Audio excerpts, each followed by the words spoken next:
Welcome. Welcome. Thank you for your yes. Thank you for being here with us. My name is Estella, and I am doing the libation for this opening, for this discussion that we're going to be having. The libation ceremony is something that's traditional in African American communities, where we pay homage to those who have come before us.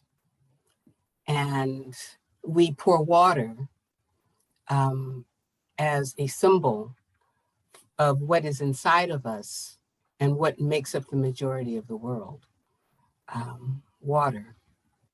We talk about our ancestors and we bring them into this space, and we bring your ancestors into this space. In the expansion of the libation ceremony, we usually acknowledge the oldest person in the room and the youngest person in the room. And in this gathering that you see in front of you, we will represent all of the old and all of the young, okay? So any of us that are over 60 years old, do we have permission to speak? Thank you. And the youngest person in the room, knowing that we do this for you, can you just nod your head? Luana, it might be you. Rebecca, it might be you. Raymond, it might be you. So, Luana, can you nod your head for all of the above? Thank you. Thank you. Appreciate that. So we start with the pouring of water to honor what water does. And I'm going to bring this down to our libation bowl so you can see and you can hear me. And I will be asking our participants, our team, to add to that field. So we pour water, recognizing what we are and what gathers us together, our connection to each other and our connection to the earth. We honor the stars, the moons, the galaxies that hold us in place. We honor the earth elements, fire, air, and earth. Fire for the light that warms us, that warms our soul. Earth that stabilizes us, that we stand on and stand in. As the caretakers, the air in which we breathe, the breath itself, we honor. All those that bring us breath and all those that take the breath away. On the other side, we honor our ancestral field. We honor the ancestors as the animals, the insects, the birds, the bees. And we open up to the earth beings. To the earth beings that have gone before us to make our way clear. To go broad, we honor the Sojourner Truths, the Harriet Tubmans, the Winnie Mandelas, the Martin Luther Kings and Malcolm X's, the Marcus Garvey. And I offer more offerings from the team. Please say their names.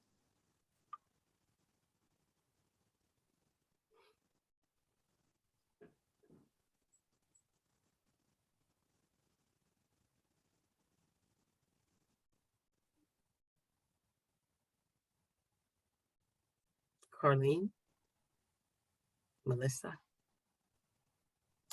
Luana,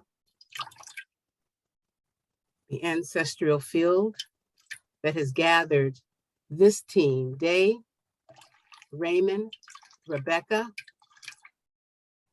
And I now ask you, those who have brought you here, please say their names. Linda Campbell.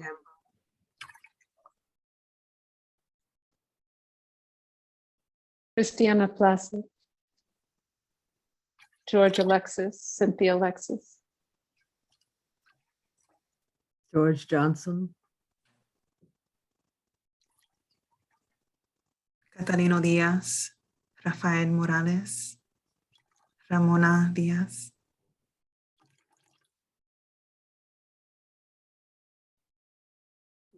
Robert Holman, Stella Holman, my grands, my great-grands,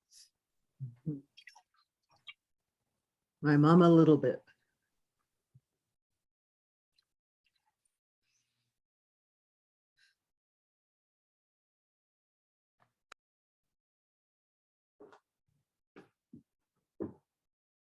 those who are listening in the world, in the webinar world of Zoom, please say the names of those that have gone before you, that hold you up and love you now in this moment, in your beingness. The mothers, the fathers, the sisters, the brothers, the friends, the ride and die hardcore, no matter what, they got your back, folks. Evoking the spirit of the divine in this moment. Knowing that all that needs to be said, all that needs to be heard, this gentle walk of healing is happening now. I'm so grateful for the healers in the world, to those who do their work for the salvation of the soul on this side and the salvation of the soul on the other side. Opening this circle of healing. We give thanks. We are grateful. We are thankful. And this gathering is blessed. So if we are in agreement, we simply say, Ashe. Ashe. Ashe. She,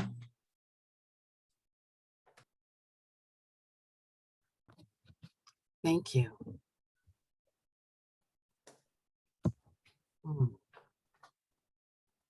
Arlene? Thank you so much, Estella. Ashe and amen. Amen. What a beautiful libation. Welcome and good evening, everyone. Are you able to hear me okay? I just need to do a sound check. Yes? Yes.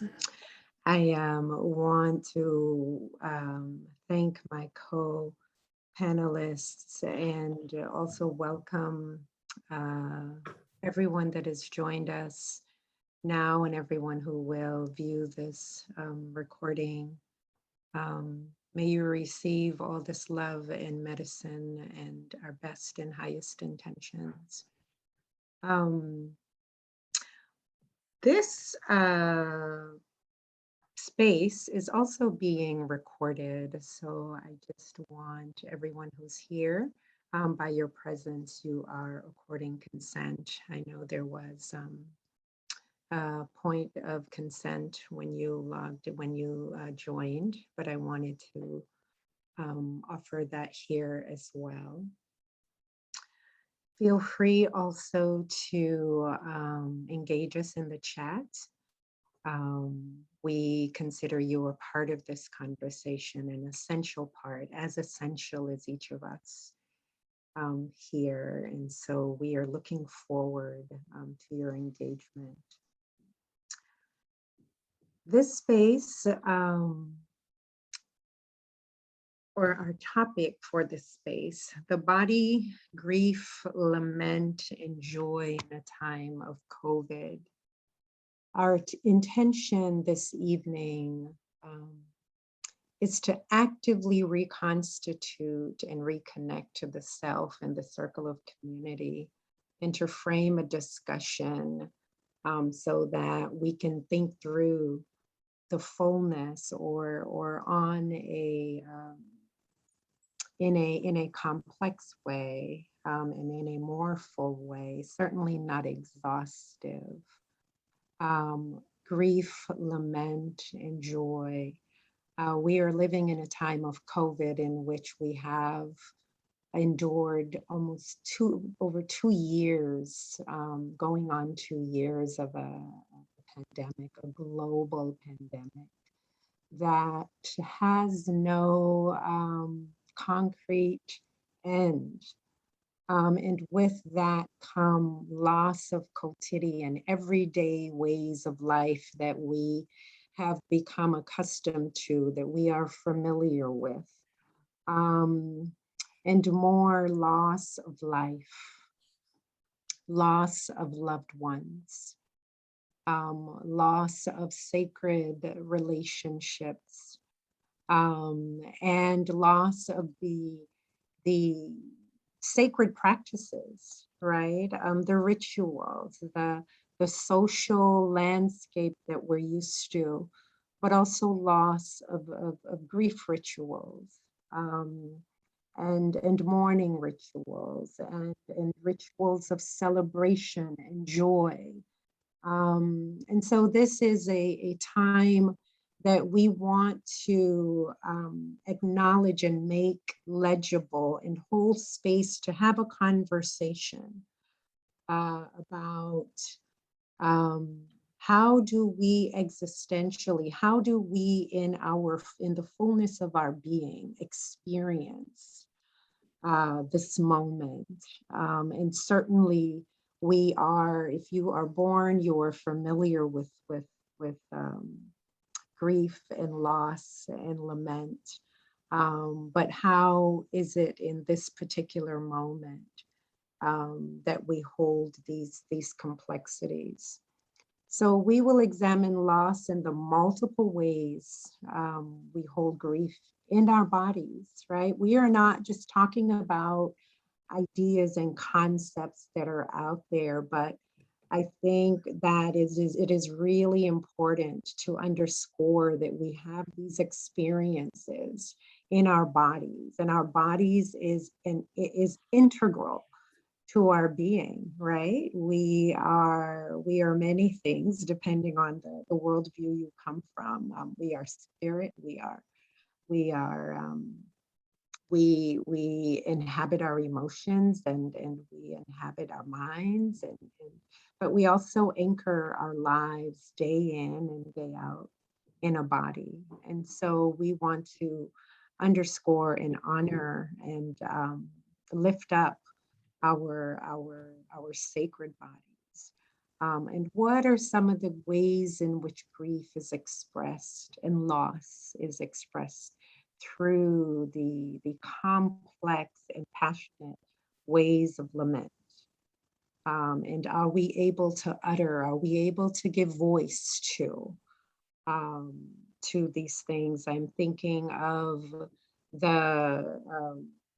one of the inimitable songs that we hold sacred in our movement, and that is Billie Holiday's Strange Fruit.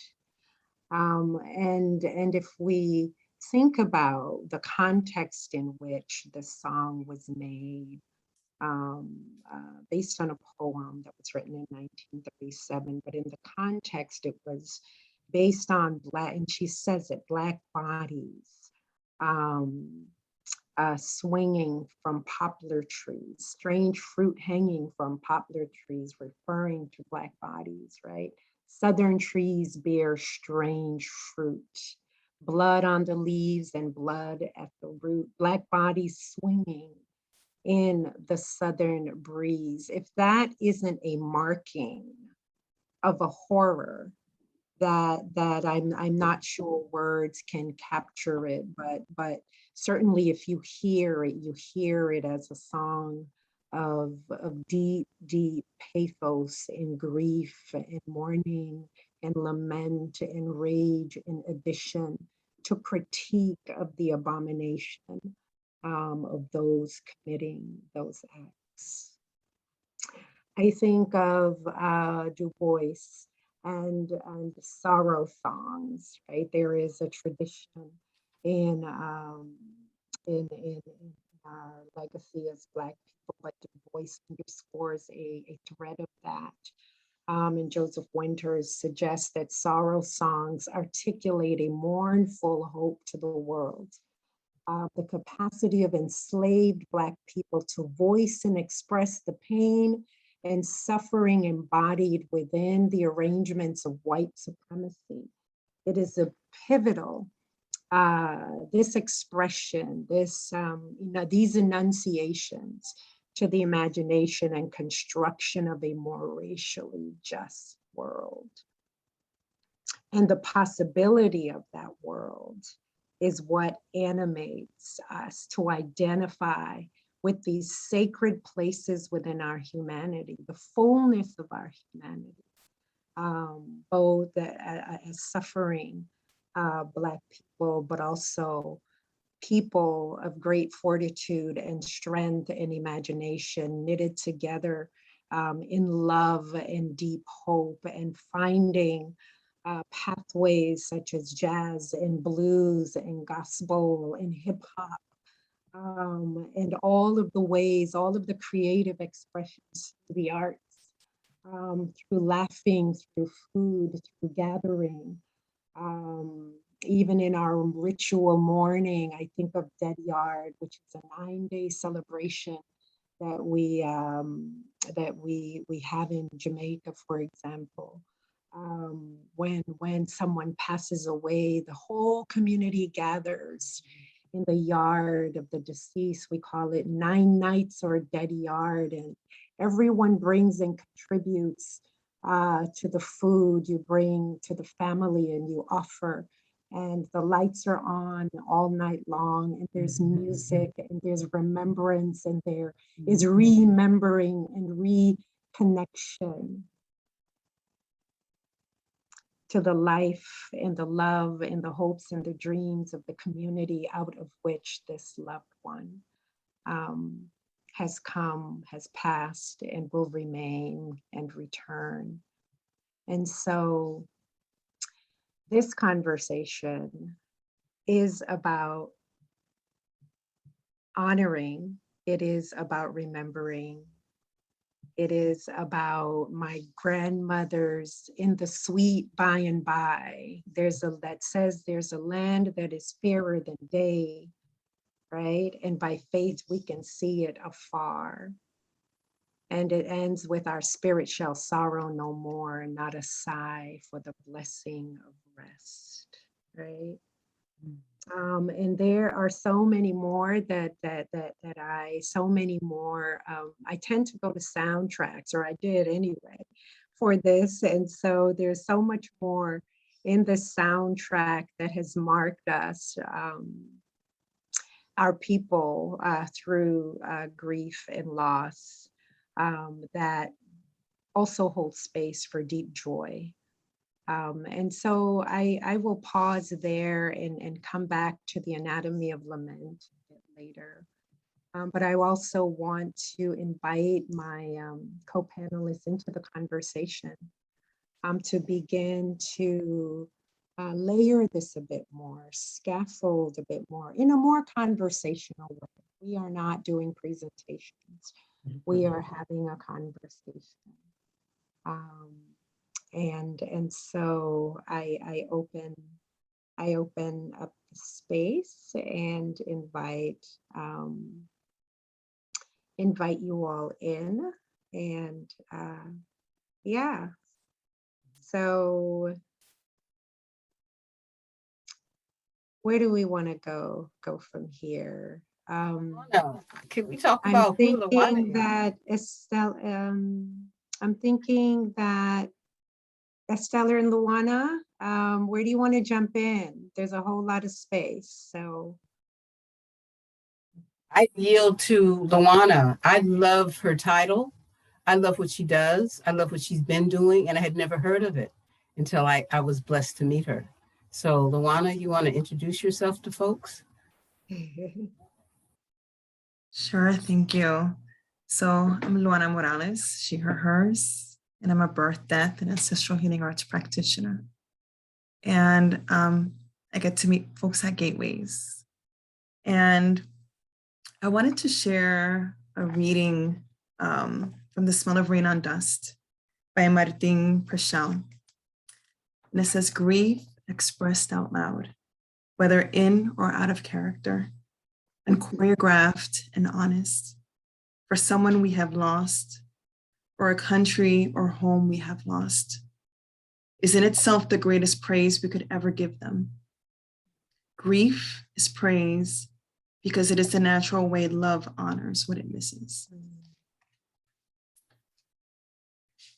So I just want us, this being a space of, like this is an embodied experience. So like, let's take a moment to just feel into ourselves. Where does that land? Where do you feel that in your body?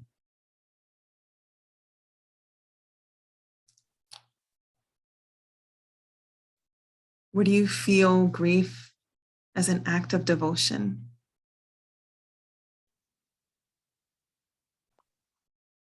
Where do you feel the longing of love?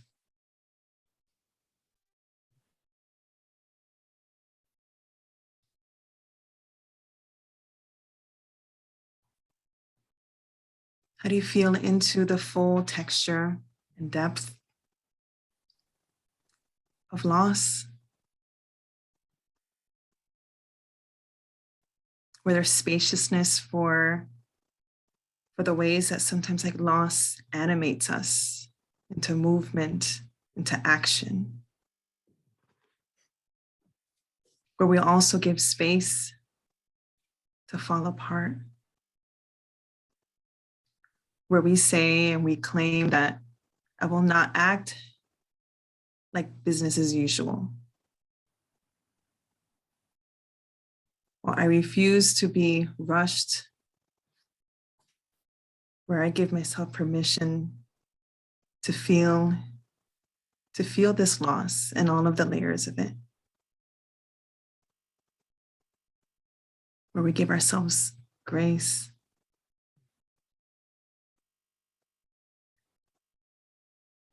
So one of the things that I'm hoping that we get to experience in this time and out of this time is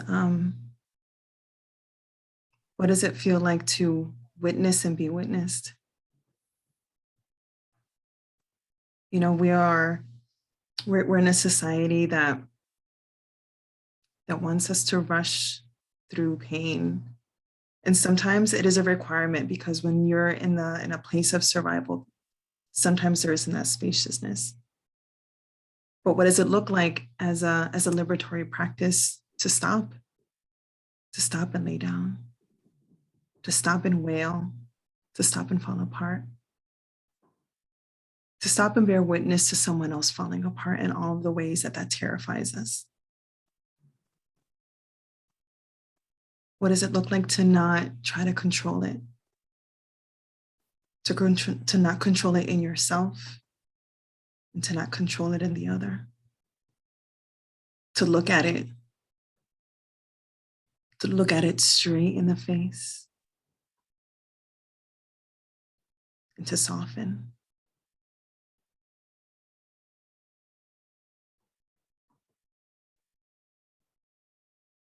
To give yourself, what does it look like to look at pain in the ways that we naturally concave because it's too much? But what would it look like if you opened up your chest and felt into it? Where you breathe it in, where when we open up our chest, we give space to our lungs to breathe. That you get to sob with an open chest. You take the deepest breaths.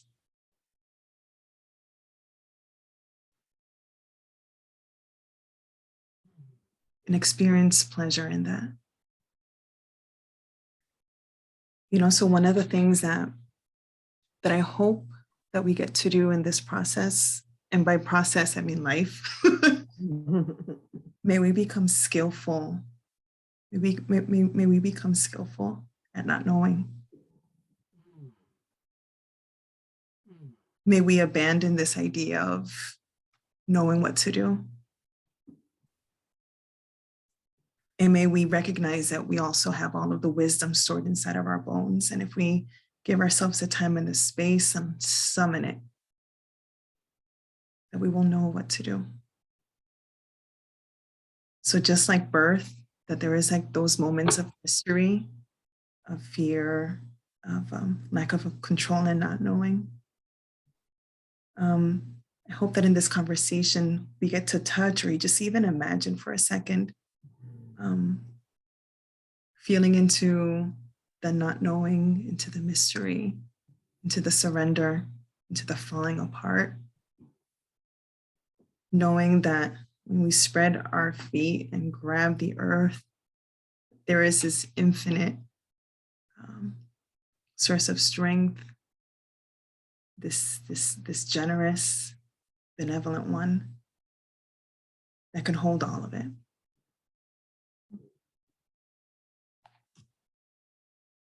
So Those are great. That's wonderful. Those are wonderful questions. I encourage all those that can do chit chat, you know, to answer some of those questions, because they're so to lean into it. It felt I could so feel all of those questions in my body. And I just and I think about language in a variety of different ways, and I just have to just do a shout out. I was in Boston over the week, and you know how things just come to you, and a friend actually came to visit, and her cousin Dale was talking about how people talk about loving someone to death. And she said, don't love them to death, you love them to life. Love them to life. right. It's like, yeah, love them to life, you know? And then Adara, my friend, was saying how, you know, we're so used to asking people because of our conditioning, you know, how are you? Or how are you doing? And Black people have a tendency to say, how you be? Because the wholeness of the being is really what we're addressing here. So the divinity emerging as the healing, DEATH, is what I bring to the table in terms of consciousness, because matter never dies, it simply changes forms. And but you got to tell your eyes that, you know, you got to tell your body that, you know, it's a conversation and it's a gentle walk. I see you nodding, Melissa D. Yeah. I was stuck on when you say we ask someone how you doing.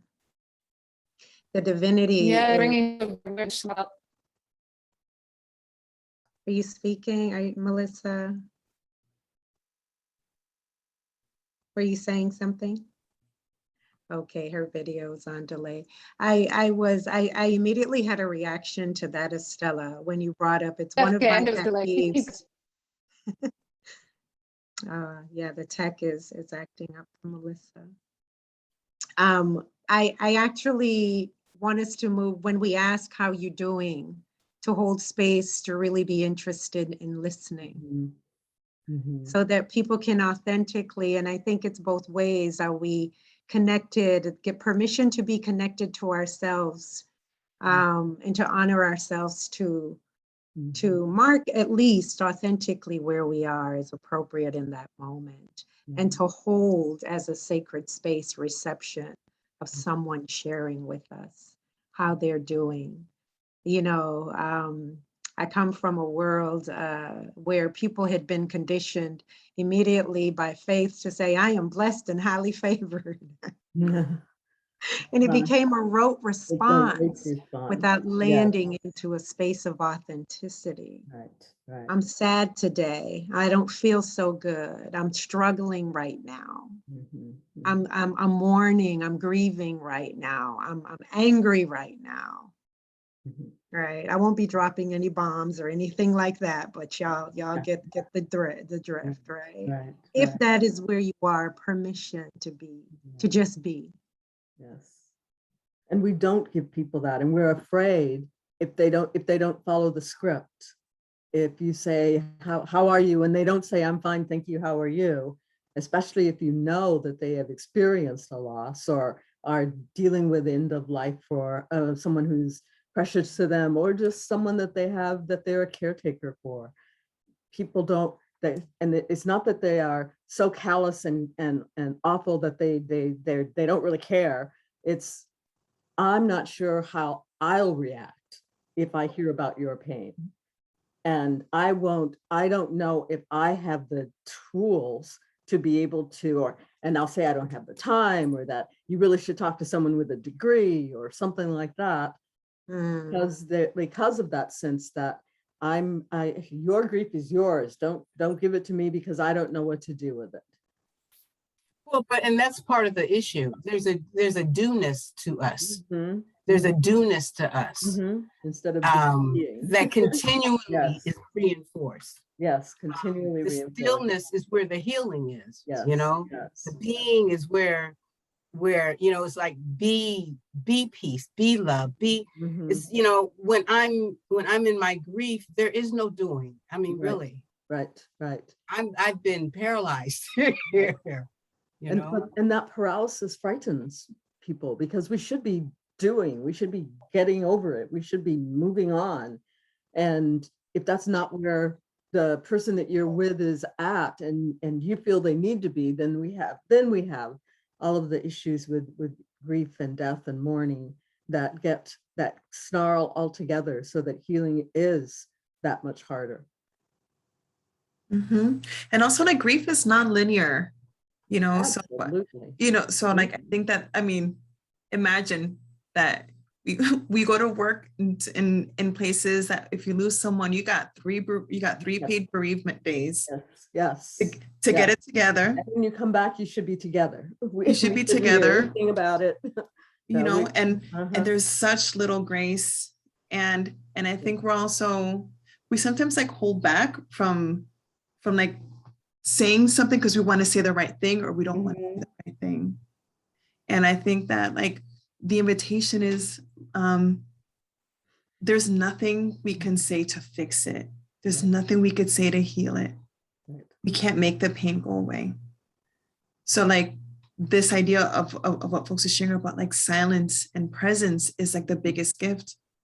And even if you feel like the desire to say something, be like, I don't know what to say right now. But I'm here. I'm here to listen. And I think that we just sometimes are put so much pressure on ourselves to say or do the right thing. And it's just showing up is the right thing. Like, it's okay to be clumsy. Like, let's be awkward through it, but let's show up lovingly, because the intention is felt. Right. Mm-hmm. What role does emotion? I do want to, what roles do our emotions play in grief? And I am throwing a question out there, and I solicit the audience to engage us, but that is coming up for me, right? What roles do our emotions play, our feelings about our experiences of grief and loss? And do we create space to authentically express and give voice to and honor that dimension of our being? I've got to acknowledge one of the people on our chat, Annette Greer. She has a place called Rebecca's House, which is a house, which is the first it's the first place of its kind in the United States. It's a grief center in Baltimore for families. Black owned. She's a friend of my friend and that I was hanging out with. And she said on the chat, this is a great conversation. Grief is transforming. And when we get in touch with our pain, we can discover a new self and opportunity to grow. Yeah, it's a, I said before, it's a rites of passage because somewhere along the way, we had to believe in something we couldn't see. Somewhere along the way, we had to trust what we didn't know.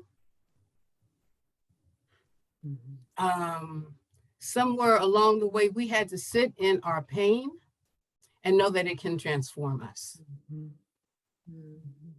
No one can prepare anyone, I don't think,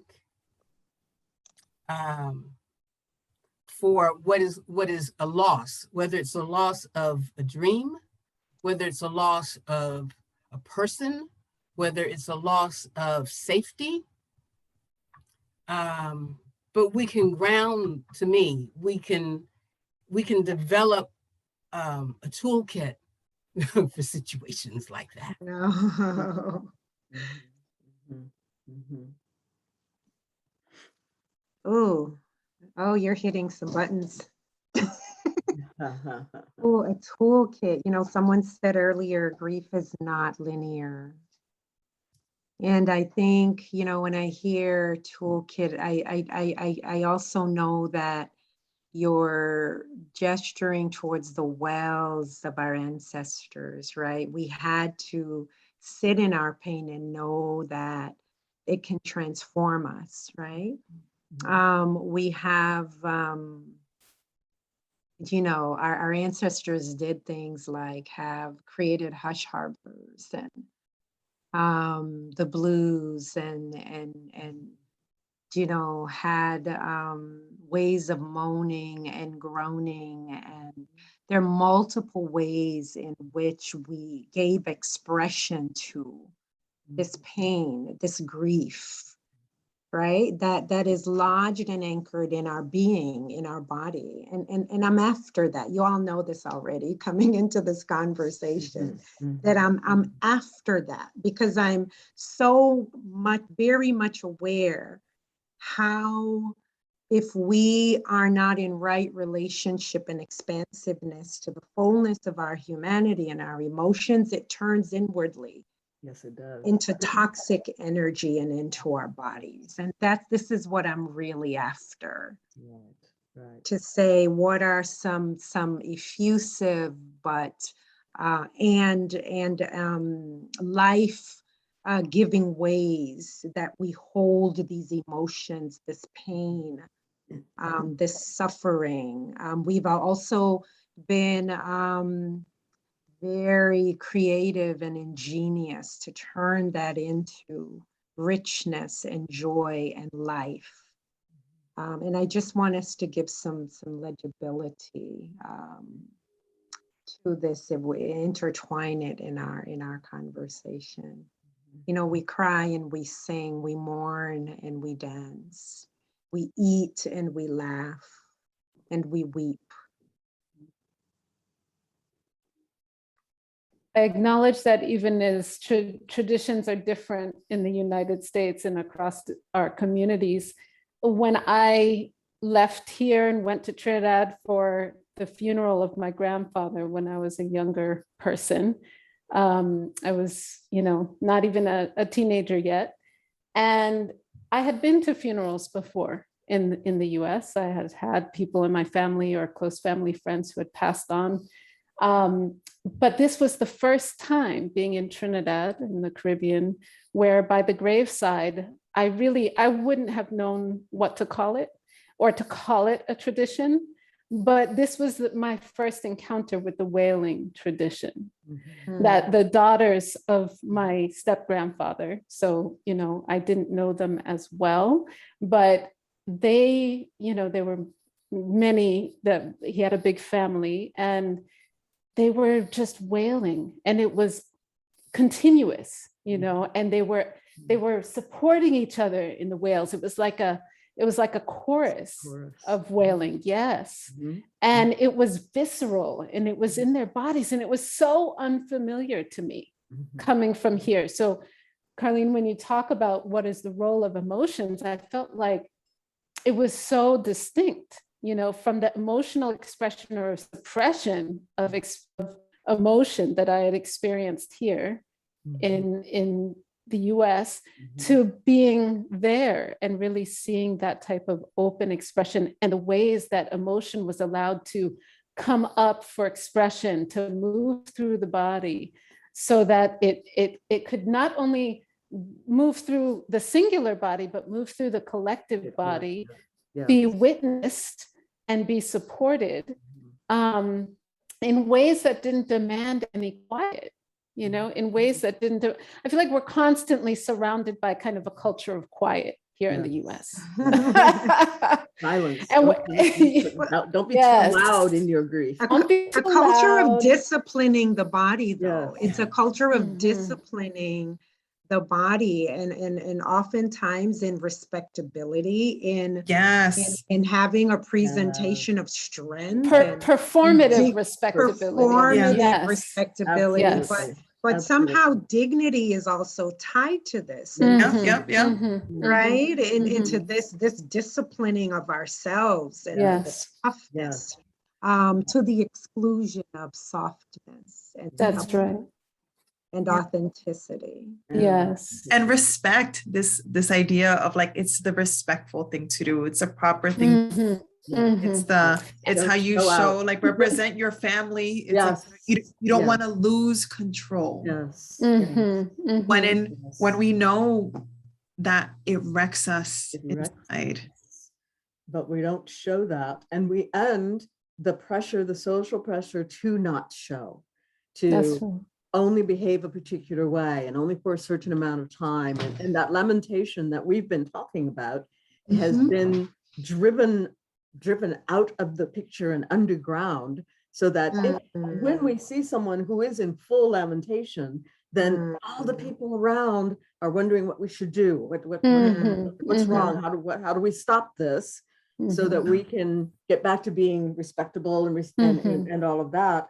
And as that feeling gets pushed down further and further, it pops out in other ways. Yes. And it doesn't go away. It does. That's right. Get transformed into aches and maladies and disorders, and so we do not do one another any favors by forcing people not to release and release in a communal way. We send people from being too demonstrative over in the corner until they can get themselves under control, and then they can come back.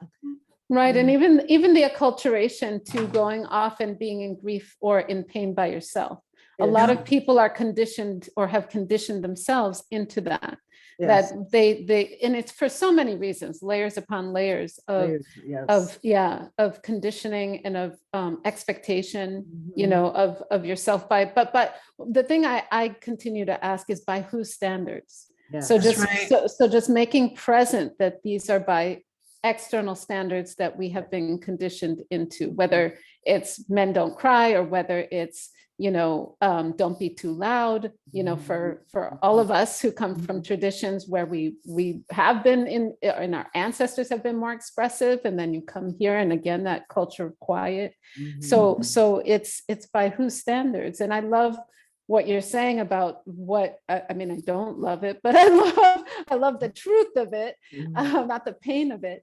That I think about this analogy of like a pot that's boiling on the stove, you know, and you're just trying to push the cover down so that you don't see the boiling water inside. Well, what happens? It just is going to bubble over the sides. It's gonna pop the cover off. It's going to happen anyway. Pressure cooker. I think of a pressure cooker. Yes. Yeah. Annette says we have learned to suppress since slavery to survive. Mhm. That is Yeah. very true. That is very Yeah. real. Do you want Estella? Can we have Annette join us as a panelist? Who facilitates that? Not I, Raymond. Is that you? Raymond, yeah, we just invite her. She wants to join. If she wants to, we could invite her as a If panelist. I would love for Annette to share some wisdom Mhm. from the work that she does, and especially, during this time, share whatever Annette would like to Absolutely, yeah. share. My questions are I'm really curious about in COVID times, how has your work been underscored during this time? Oh my, yes. Thank you for joining us, Annette. Thank you for the invitation. Absolutely. This is a wonderful, wonderful conversation. And is it Launa or Lua. Oh, Luana. Luana. Lawana? Your, I guess, introduction was very moving and sort of mindfulness as you spoke, which hopefully allowed others to really open up and feel their inner depths of whatever was in their spirit. So thank you for that. Thank you. But this is a great conversation, ladies. Oh, can And you tell them about the Roberta's house? sure. So Roberta's House actually was founded in 2007, but it really evolved out of a Black funeral home that served a large population of African Americans. And I'm a registered nurse. And one thing that really came to my attention was the magnitude of grief that we suffered with as a people. Multiple losses, tragic losses. The mortality rate in our communities is so much higher than other affluent communities because of poor health and housing and poor education and just the disparities that exist in our communities. And I learned early that we naturally have learned to suppress our grief. And I think it really is historic because even during slavery, we were not able to gather. We were not able to express our pain or suffering for more punishment. And our ancestors endured so much. And it oftentimes we weren't able to have a voice. Our ancestors weren't able to express their pain or suffering. They just had to suck it up and move on just to survive. I mean, families were separated and being torn apart.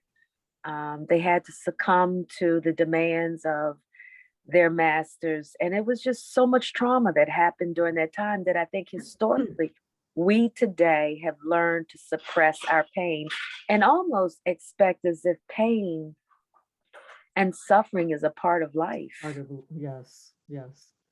which is really unfortunate because we become passive in our grief Yes. and we just allow ourselves to suffer as a result of it and not believe that we have some control Right. in our pain and suffering. And so Roberta's House is a family grief support center that was established in 2007 to specifically serve children and families, individuals, adults of all ages. And we provide support programs and grief education, helping individuals to learn about their grief and to take a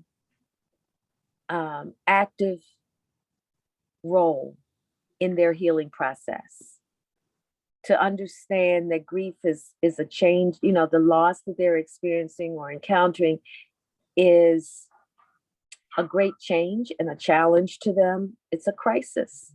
And so with a crisis it can be an opportunity, and it can also be dangerous. We can go down the wrong path when we're faced with a crisis. We can decide to retaliate, which many of our young people are. We can decide to give up on life because it's not worth living. We can decide that life is so unfair that we become depressed and we suffer with mental health issues. So this crisis can become very dangerous for us. And unfortunately, if we don't have the right support systems in place, then we can lead down the wrong path. However, if we have support, and that's what Roberta's House brings. It brings support. It brings people together who can share their stories, who can identify with each other, who can express their pain freely without judgment. They can express their anger with God, their disappointment. Nobody's there to judge them. They can say anything they want, whatever they want, without judgment. And people embrace that. We give them that space to say, and you know what? It's amazing. We have the answers within us, as you all mentioned already, to get us through. But sometimes we have to unpack, those thoughts that are tearing us down, that are holding us down. We have to release those thoughts and be encouraged by each other in order to find the opportunity for growth in our worst experiences. And that's what Roberta's House does. So thank you all for just having this conversation, because you two are also encouraging others to get in touch with that pain that can be that can put us in shackles if we're not careful, that can keep us in that place of despair and hopelessness. And we have to find our way out of that, because it's easy. It is so easy to get sucked into that. But we need each other to help pull each other up, hold each other up, validate each other that we do have the strength and the power and the wisdom within us to get through anything in life and to make good out of whatever happens to us. We have that. That is our Creator's, I want to say, our Creator's strength that He has given us to make good out of everything. No matter what happens, we have the power to turn it around too. And we see this often when people have had tragic experiences, like someone has died due, maybe to a drunken driver. Well, we find that person trying to change the laws in order to make sure it doesn't happen again. Or even with a homicidal death, someone is trying to change the laws around, even gun violence or whatever it might be. People can change and make things good, even in the worst of our experiences. And we've been doing that for centuries. Our ancestors have been doing it, and we've been doing it. Thank you for allowing me to. That's where the rituals come from. Thank you. Thank you so Thank you much. so much. Thank you. Thank you, Annette. Mhm. You serve, I think I saw 700 volunteers, and you serve like thousands of kids, or 1,000 kids or something. Since our inception in 2008, we have trained over 700 volunteers, and these are people from the community.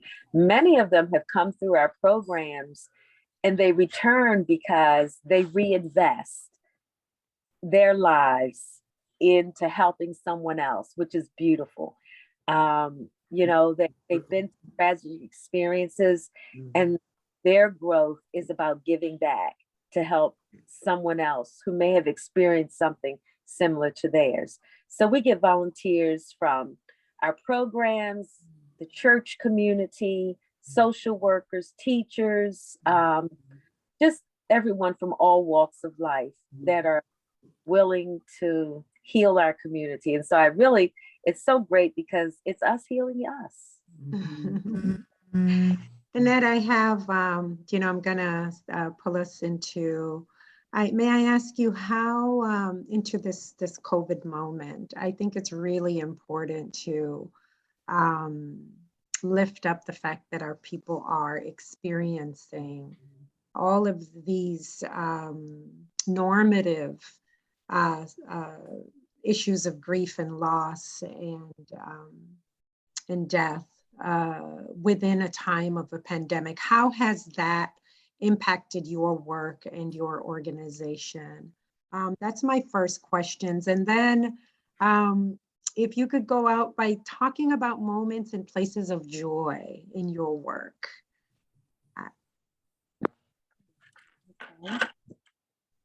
Well, the first answer about how COVID has impacted our organization, we're seeing that people who have, and of course, there have been so many people who have experienced multiple deaths of family members within a short time frame, within 2 years, 3 and 4 family members at a time, which is overwhelming. Yes. And I believe that it has really complicated and made grief more traumatic in many because as a one testimony, one woman said, I can't seem to figure out who to grieve for first or second, because I'm so overwhelmed and I'm hurting so much for all of them. And it's very difficult for me. I'm just clouded. And I do think that this kind of complicates grief even more. And it's probably going to prolong the grief process for these individuals even more so. And it is one thing that I really think that complicates the grief is many people have the regret of not being with their loved ones when they die, because out in the hospitals, they weren't allowed to say goodbye, weren't allowed to be present with them, and then they may not have even been allowed to have a ritual or a ceremony right there, the lives of these, of their loved ones. And so everything has kind of been put on hold. That's another problem. It's just another way that we've had to suppress everything or put everything on hold and not deal with what we're actually feeling right now. And then it's not only just been the loss of loved ones, but it's been the loss of moving in and out of the community, the loss of safety, the loss of, routines that each person has experienced over these years. And it has led to a lot of mental health issues and concerns, people having panic attacks, people having various psychosis. It has just really, and young people I'm finding also are really struggling, college age students, adolescents, not having their support systems in place that they could reach out to, whenever they have these troubled times or painful times that they're dealing with. So I do see that it has really complicated our grief work and how we deal with it and how we heal through it. We're going to be measuring this for quite some time long after and seeing some of the after effects of COVID. And as far as the joy, I know it's ironic to think that there can be joy in this type of work, but it really brings a lot of joy spiritually to see that you can touch someone's life and give them a sense of hope and give them a taste of hope. And you can see someone who, even in our support groups, that only lasts for about 10 weeks. But when they come in the first week, they are so angry. They are so hurt and broken and shattered. And it's amazing. I would say by week number 4 or 5 on, later in the groups, you hear them connecting, you hear them bonding with each other. They're sharing numbers. They're sharing even their progress as far as growth. And you even hear some laughter in the support groups after a while, after a couple of weeks. You know, it's not that their grief is taken away, but they have learned to live with it and learned how to manage their grief. Yes. And understanding that this is a process that doesn't end in 6 months or a year or 2 years, but but this is a lifelong adjustment, and they have the support that they need, and they found a family that they connect with and learn to grow with in their grief process, and understanding that they will always have grief attacks on those anniversaries, special holidays. You know, we do a lot of preparation in what are we going to do with holidays, because this really sort of is a difficult time when we have memories that we can't follow through with because the person isn't here anymore, and we can't do things like we used to anymore.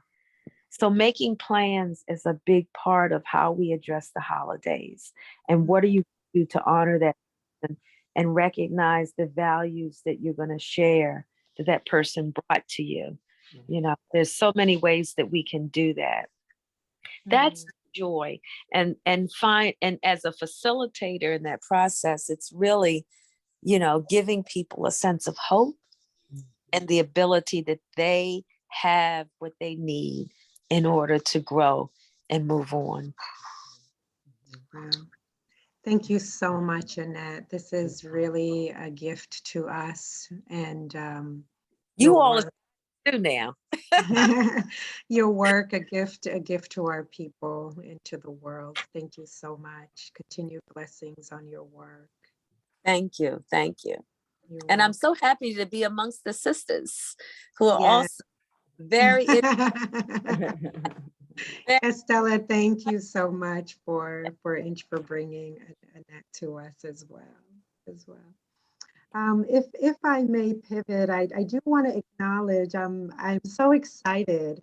I'm excited for everyone, each and everyone that has joined us as a participant. And I want to underscore that a dear sister that nourishes and nurtures my little boy, whom he loves tremendously, in Jamaica when we go. Shauna Lee is joining us from Jamaica, and that is just incredible. Thank you for being here, as well as a comrade, Tyson Berry, who does amazing youth work in Liberia. Thank you both for hopping on. And I see Lydia and Michelle and TK Francis and Vanessa. Thank you all for joining us. Am I missing anybody? Let me scroll up. Lydia and Jay White. So feel free to engage us in the chat if you have any thoughts, any questions. You are welcome.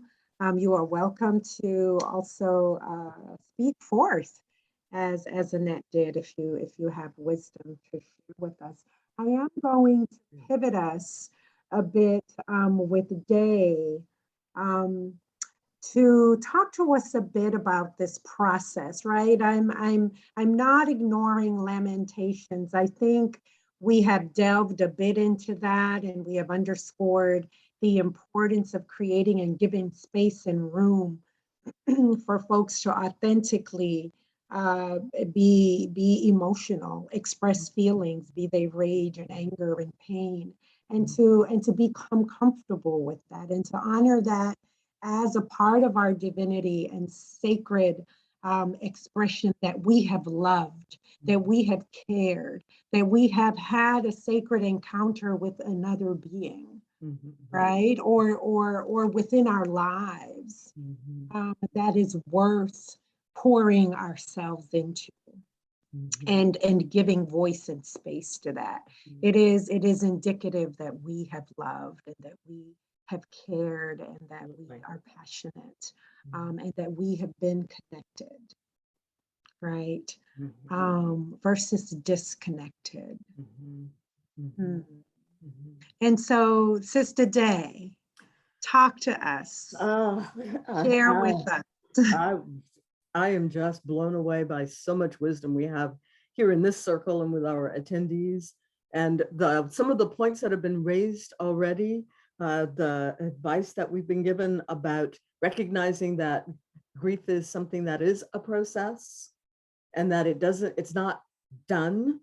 There's not a day when it's over, and that it comes in waves like an ocean. Sometimes ocean waves are gentle and they kind of tickle our toes and they bring us smiles, and there are these flashes of joy.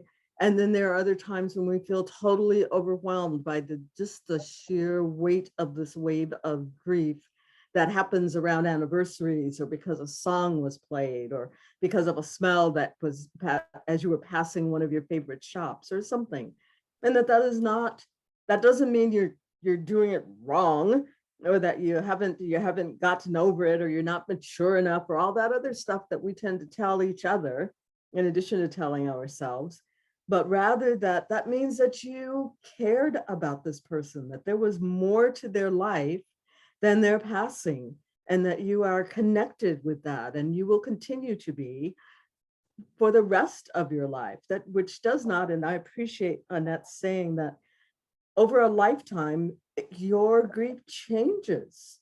It takes on different qualities and different faces, and it goes from being an all-consuming, roaring wound to being a bittersweet part of you that is you're continuing with this person who's so important to you, and or that event. And we are struggling in this time of COVID because grief is ambiguous in this time.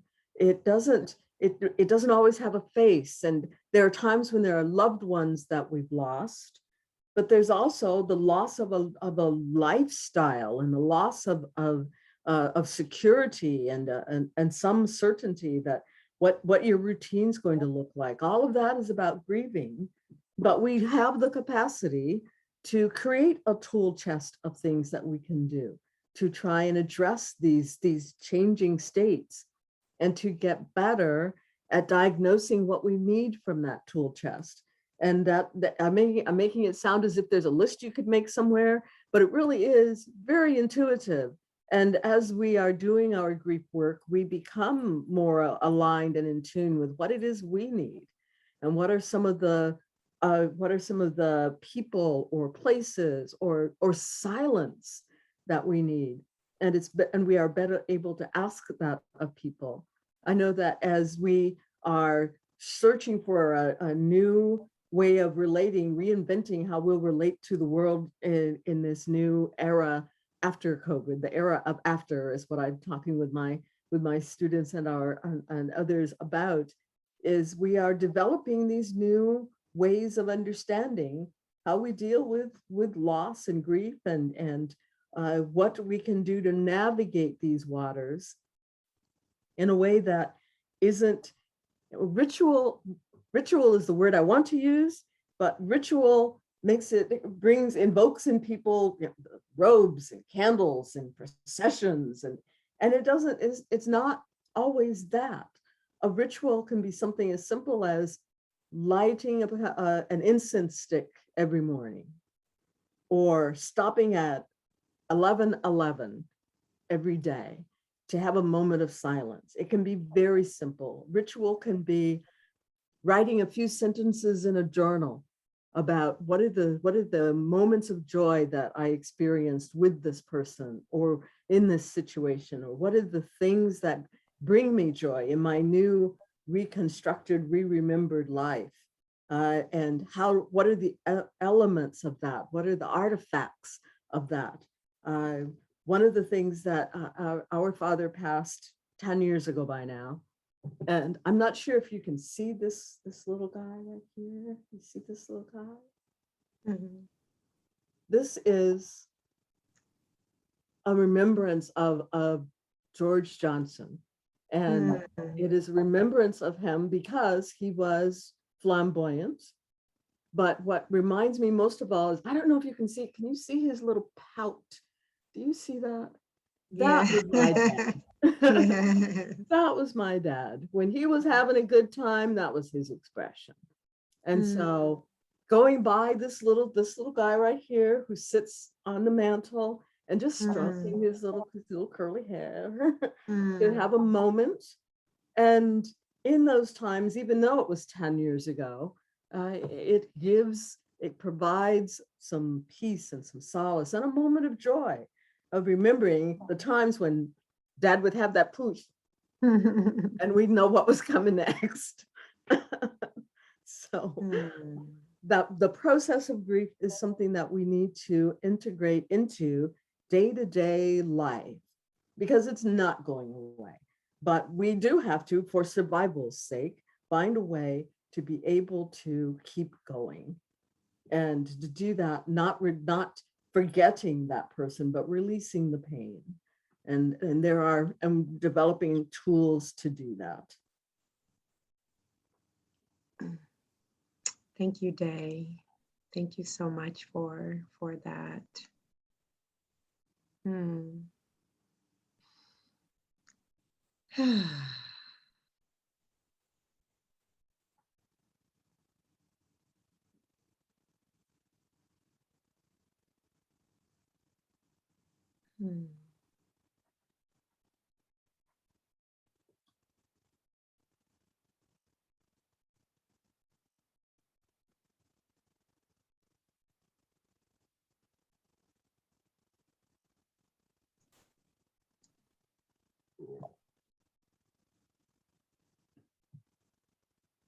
Oh, that silence feels good. Feels like a warm blanket right now. Just soaking in all that you've just shared.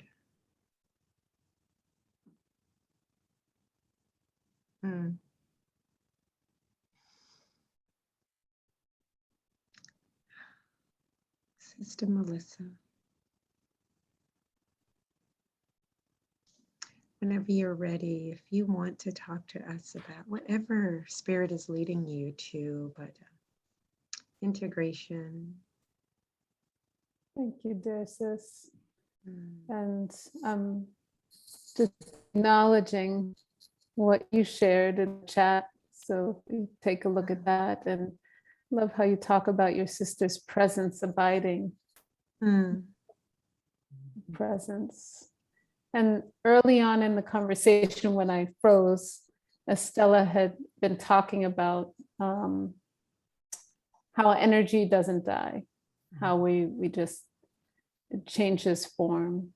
And I was thinking about the ways that we were talking about integration and the subtle bodies, what I'm calling the subtle bodies from the yogic tradition and from other traditions, of getting in touch with that which is not, that which is a part of us that is not visible now, and feeling in sort of getting ourselves back to that place of that energy body. And so I'm feeling like an invitation to some breath.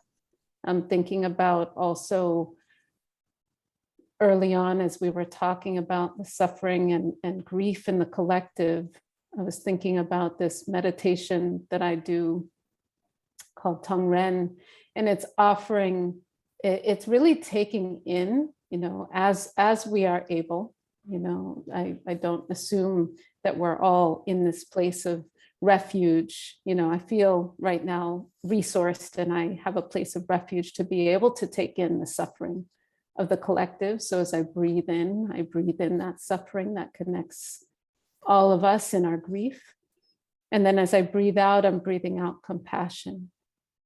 An alternative is to breathe in compassion and breathe out compassion. So it depends on what you feel you need to resource yourself right now, or what you have that you can resource, the collective. So I'll just invite us, if you would like, to take some breaths and to integrate some of these ideas that we've talked about and that some of us have very deep wisdom about in our experience. And also to use the breath to come back to our subtle bodies, to these places of energy in our bodies that are layers of our bodies. We have this physical body. So as I'm sitting here, I'm inviting you to place your feet on the earth and really feel the soles of your feet pressing into the earth. And then to rub your hands on the thighs. So really just feel your body, feel the physicality of your body, feel that energy of your palms connecting with the body. And just notice how you're breathing without changing anything, consciously. Just allow yourself to start to notice your breath. We breathe so automatically, if we're lucky, that we don't really notice. Just notice. And then to bring the rubbing to stillness, and you might even lift your palms about 6 inches off of your thighs and just notice how the palms feel. Notice how your seat feels on the surface where you're sitting or lying down. Notice how the face feels. Notice how your heart feels in this moment. Allow yourself to connect fully, as Carlene gave us the invitation to be fully in our bodies, to understand that our bodies are the vehicle for us to experience this life. It can't be bypassed. And there are many valid reasons why we may not turn to the body. I invite you now to just turn to whatever feels safe. The sensation of the palms feels safe, or the feet grounding into the earth. And to start consciously breathing in, taking a deep breath in. As you breathe out, you can relax the thighs on the palms facing up, on the palms on the thighs. And just as you breathe in, draw the stability of your feet and the pressing of the earth. Draw that stability into your body. So however that lands with you, bringing yourself to a steady grounding, feeling your surface of your seat where you are. Feel the crown of the head reaching up to the sky. Let the face be easy, separate the lips. Allow your face and your chest to be easy. Shoulders soften. And then to consciously breathe in whatever you need and whatever you're able. So either breathing in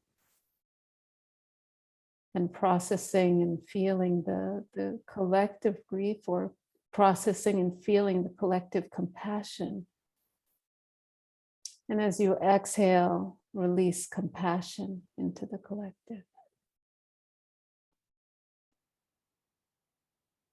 Breathing in.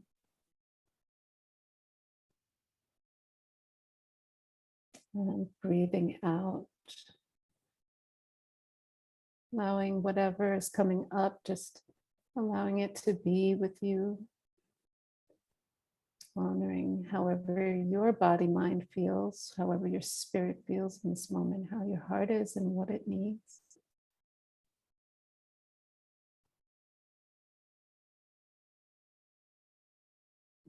As you breathe in and out, it's the opportunity that, again, if we're so lucky that we're able to breathe in and out, then we can feel the sweetness of the breath. We can tap into that in our awareness as we bring to our awareness this state of compassion that we cultivate in our hearts. And that can connect us no matter where we are. Invitation Luana gave to connect across the ethers. Through the breath, we can come back to the subtle bodies. We can connect to one another energetically, connecting heart to heart. Invitation.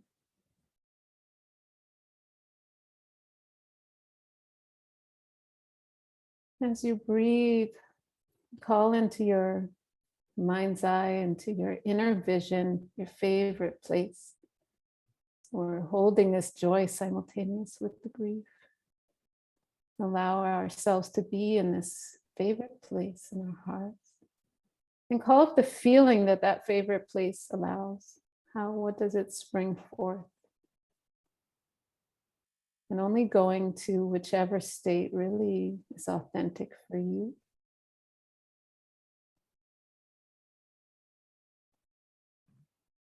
Allow yourself to be with yourself fully as we are with each other, holding each other across time and space. And feel how, as you sit here, maybe you can feel that you are held by this field of energy that connects us. Allow yourself to be held. That sacred yes that Estella and Luana invoked is a yes to being held. Yes to being held in our grief. Yes to being held in our joy. Yes to holding each other in compassion.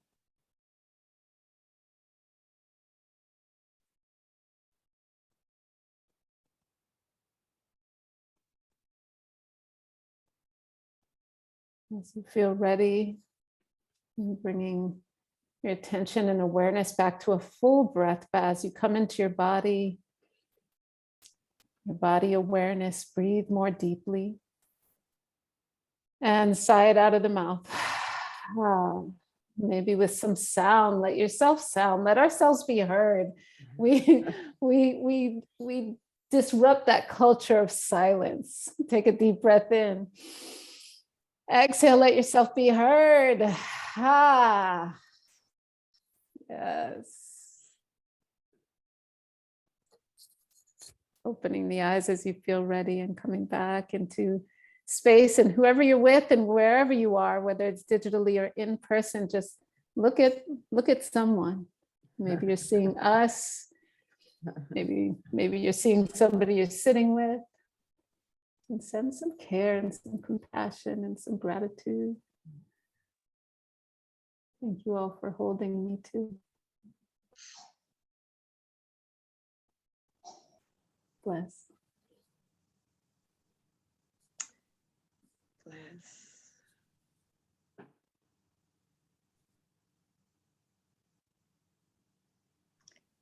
I needed that.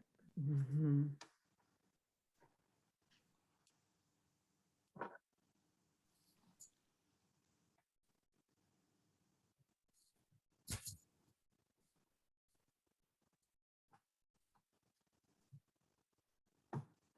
Sometimes the silence is a holy hush. Mhm.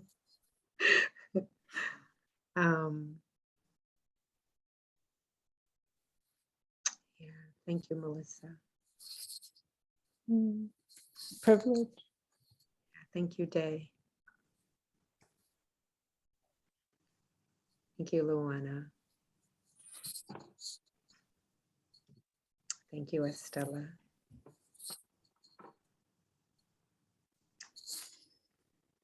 Thank you, Rebecca. Carlene.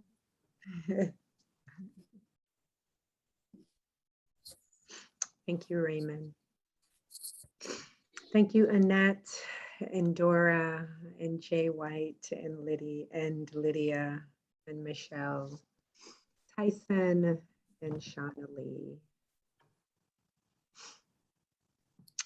We are worthy of the fullness of our highest dignity, to love and to be loved, Ashe. to hold and to be held. Ashe. and to be nourished and affirmed however we are, wherever we are. Mhm. Mm.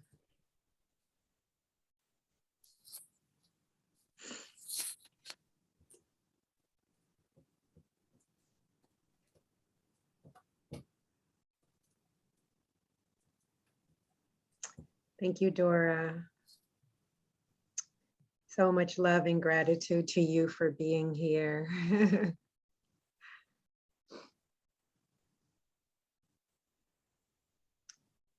I'm a crybaby, so I'm feeling the waters of life, the cleansing waters, the tears of joy, cleansing, healing tears. I've been in this space all week, I think, in preparation for this. Just cathecting, you know? Yeah, there is a practice of cathecting, emoting. Catharsis has the same root word. And lamentations often brings that cleansing, that revival, that restoration, that watering.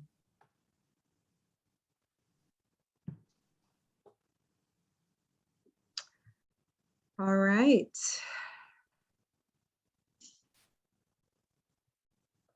Thank you all. We are here every first Friday. So our next space will be held on December 5th. It happens to also be December 5th. Let me just make sure. I believe so. Is that true? No, it's December 3rd. December 3rd is our next space. And we will send out information about that. So thank you all for joining us and sharing this space. Sending you deep love and gratitude and all our best intentions. Raymond, you got some beautiful music for us?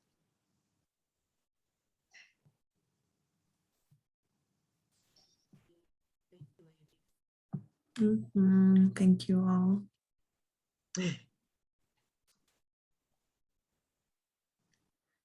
Ray.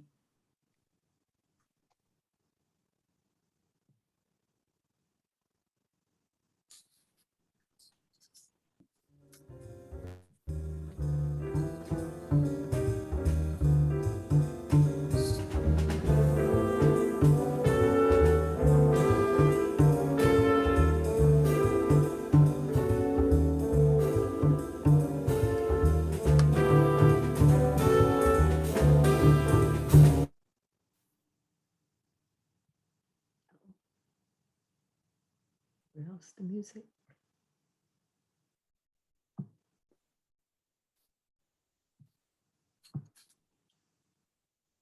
Oh, So funny.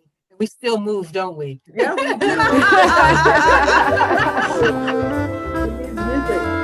We got the music on the inside. That's right.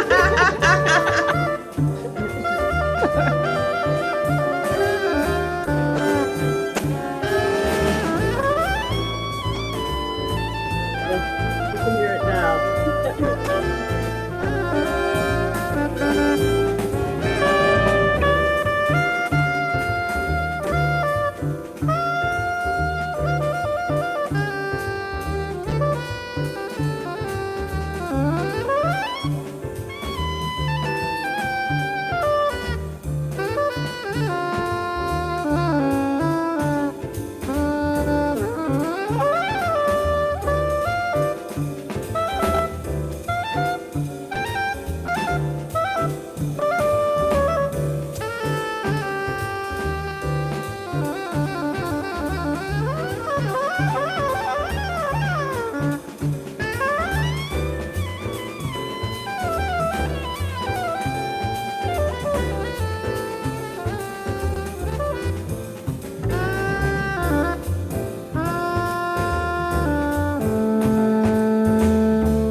Excellent choice, Raymond.